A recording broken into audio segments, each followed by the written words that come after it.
আমাদের সহকর্মী আলামিন হক অহন রয়েছেন মিরপুর এলাকায়। আমরা যাচ্ছি তার কাছে। অহন, আপনি তো মিরপুর এলাকায় রয়েছেন, সেখানকার প্রার্থীদের প্রচার গণসংযোগ কেমন দেখছেন? ভোটাররা কি বলছেন এই বিষয়ে একটু জানতে চাই। নতুন ব্লেন্ডে আরো রিচ অ্যারোমায় সেলন ফ্যামিলি ব্লেন্ড টে।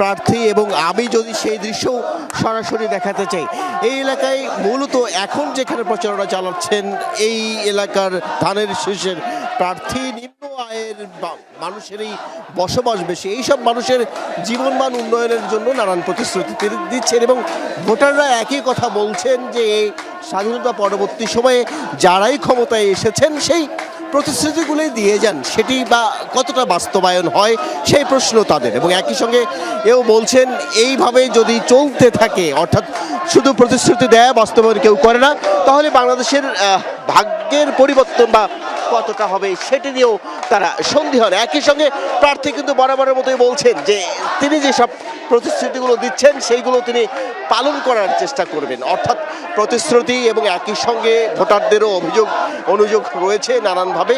সেই সব নিয়েই এই ঢাকা 16 আসন জমজমাট প্রচারণা, খুব বেশি সময় নেই। 12 তারিখ ভোটের মাঠে কে বিজয়ী হন সেটি দেখার বিষয়।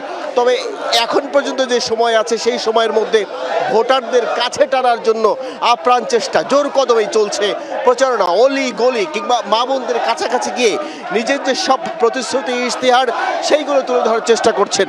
এবং এলাকায় যেসব মানুষ আছেন তারাও কিন্তু সেই একই কথাই বলছেন, অর্থাৎ শুধু প্রতিশ্রুতি নয়, দিন শেষে এইসব সাধারণ মানুষ কিংবা যারা ভোটার আছেন তাদের জীবনের উন্নয়ন করতে হবে এবং যারাই উন্নয়ন করবে তাদেরকে তারা বেছে নিতে চান। অহন, আমরাও দেখছিলাম বেশ উৎসাহ উদ্দীপনার মাধ্যমেই মিরপুরে প্রচারণা চলছে। আপনাকে ধন্যবাদ আমাদের সঙ্গে যুক্ত হওয়ার জন্য।